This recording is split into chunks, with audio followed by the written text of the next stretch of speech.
Long ago, the Chinookan people occupied a lush and productive region near a river they called Multnomah, now known as the Willamette River, which merges into the mighty Columbia River.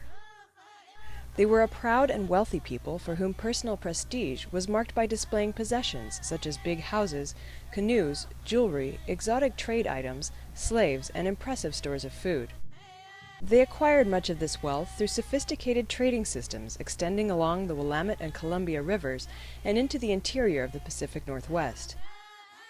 They and their ancestors occupied this place for many hundreds of generations. Arriving in the spring of 1805, Lewis and Clark observed that the Chinook already had acquired a vast array of exotic goods from visiting ships. They mentioned British and American muskets, powder, balls, and shot, brass and copper kettles, and coffee pots. Until the 1830s, the native people of the Portland Basin numbered many thousands, some living in permanent towns of over 1,000 people each. By 1840, however, because of European and American encroachment and the introduction of malaria, smallpox, and measles for which they had no immunity, the Portland Basin's native population had been decimated. More than 90% of the people had perished, and many towns and villages were abandoned. An ancient lifeway that had sustained them for thousands of years had suddenly disappeared. In the 1850s, most of the remaining survivors were moved to Indian reservations in Oregon and Washington.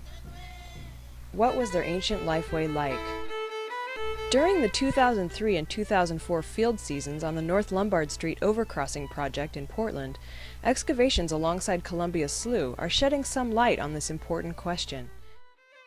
Archaeological work there is providing some important details about the first Portlanders of the last several centuries before the arrival of Lewis and Clark. Because railroad crossings tie up automobile traffic in the heavy industrialized Rivergate section of Portland, the city decided to elevate North Lombard Street over the railroad tracks. Massive concrete pillars will support the new street, and one of these columns has been placed in the center of the St. John's site, a Chinookan village or town occupied between the 15th and 19th centuries. The site was first reported in 1979 by professional archaeologists, but locals have known about the site for many decades because of the many artifacts found along the slough bank. Until very recently, avid artifact collectors dug crude pits and removed arrowheads and other artifacts from the site for their own collections. In the process, they extensively vandalized the site, erasing much of the record about the early residents of this place. Dennis Torsdahl, a member of the Oregon Archaeological Society, an amateur organization that assisted in the recent site excavation, recalls the days when 19th century farmers first found the St. John's site. There were still burial trees in the area, somewhat away from the site, and the village site itself still had a lot of large stone artifacts on the top of the ground, and most of that had been eventually got collected and carried away. And so I think the site has been collected on right from the middle 1800s on up to the time that major road building and the railroad track was put in the 1963 or somewhere right in that time period. The slough area, unfortunately, is now heavily polluted from industrial and residential development, sewage, and heavy metals from a nearby landfill. Only recently has the area undergone some environmental restoration. According to archaeologist Dr. Rick Pettigrew, field director for the excavation, the area around the site was once a lush and productive area for its native people.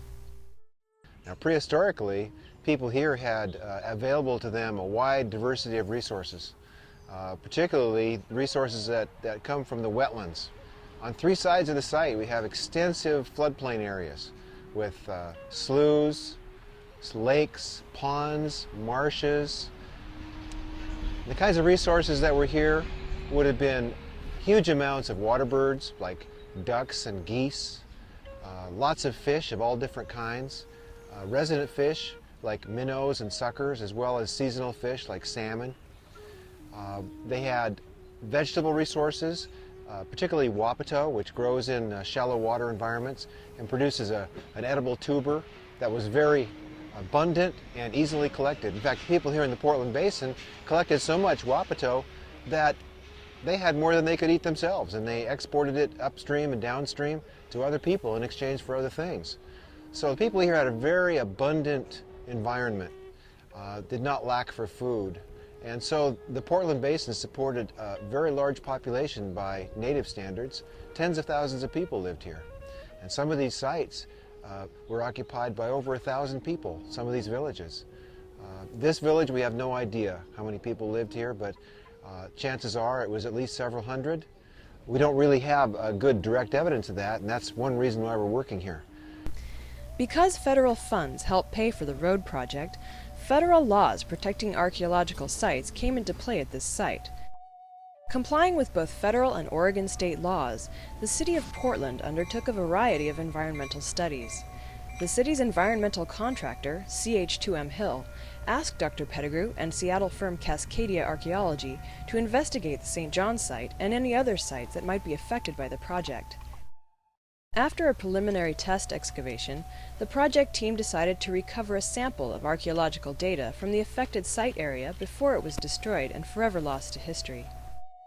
The site is approximately 150 meters long on the southern bank of Columbia Slough.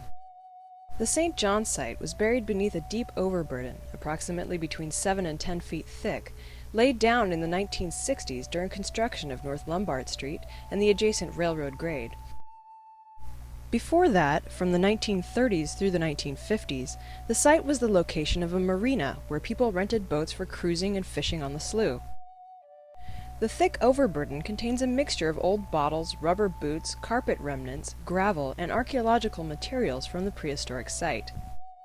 The goal of the archaeological project was to remove this overburden, get down to the original surface, and sample the prehistoric deposits in the limited area that would be disturbed by the construction of the overcrossing. To do this, the vegetation was cleared, an excavation grid laid out, and backhoe trenches with shoring were placed deep into the site to reveal the contact zone between the modern and prehistoric deposits. It was a very challenging puzzle because this contact zone was heavily disturbed and mixed up. But once it was meticulously excavated and recorded by the field crew, the picture became much clearer as the excavations encountered hundreds of stone, bone, and clay artifacts and dozens of archaeological features that told us something about the Chinookan people that lived there.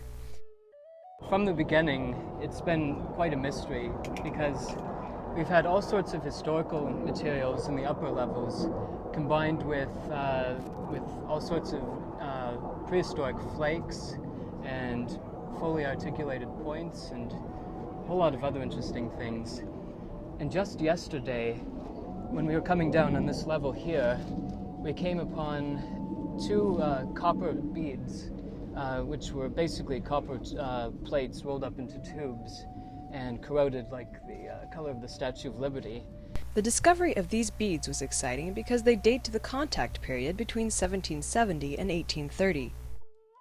This answered one of the research questions for the project. Before the excavation, it was known that this was a late prehistoric site, but it was unknown if it was occupied during the contact period.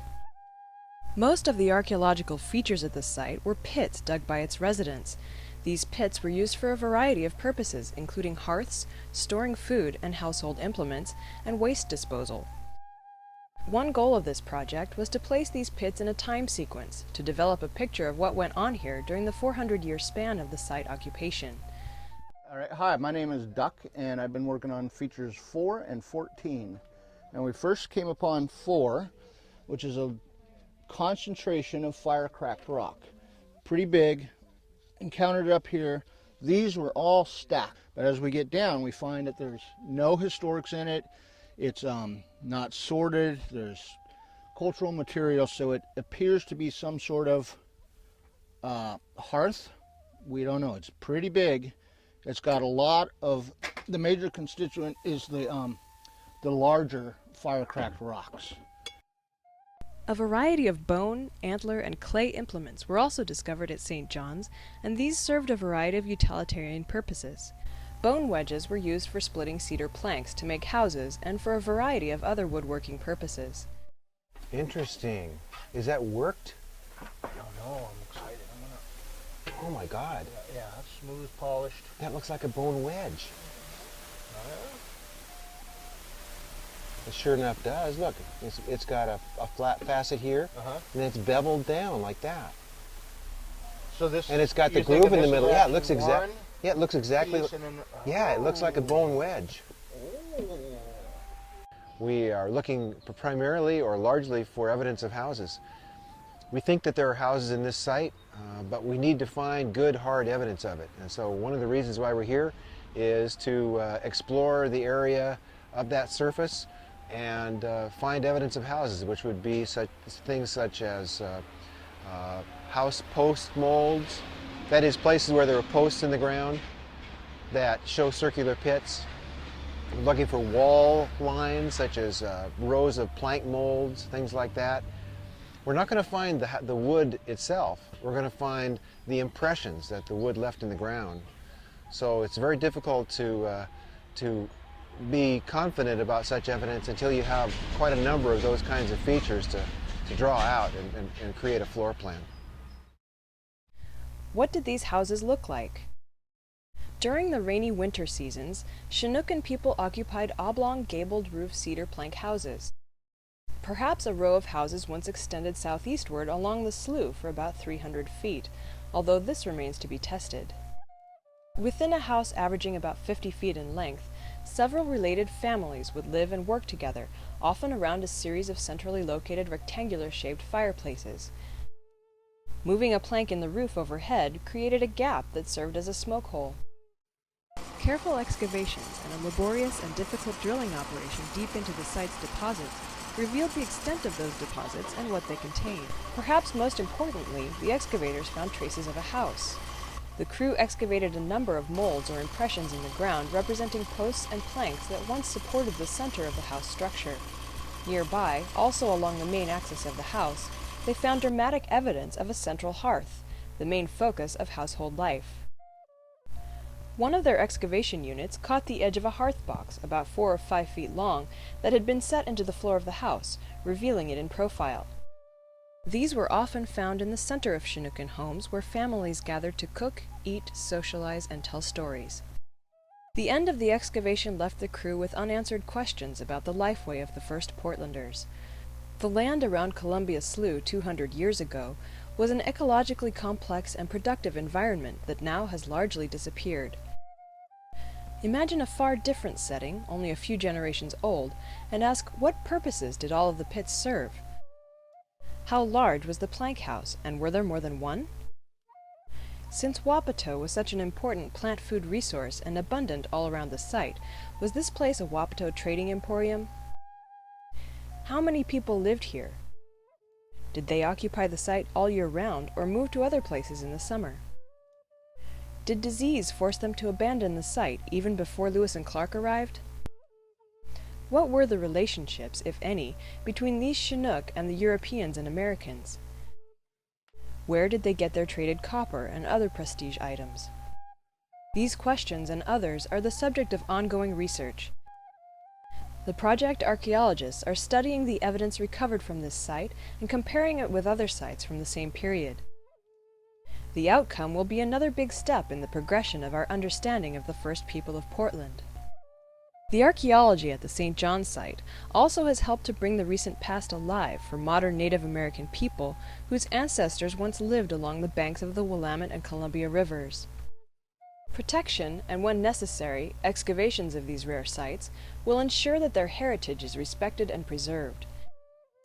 In these sites, those ancestors have given all of us a gift, a record we can read about a demanding but balanced way of life that persisted for millennia in a productive place we can all call home.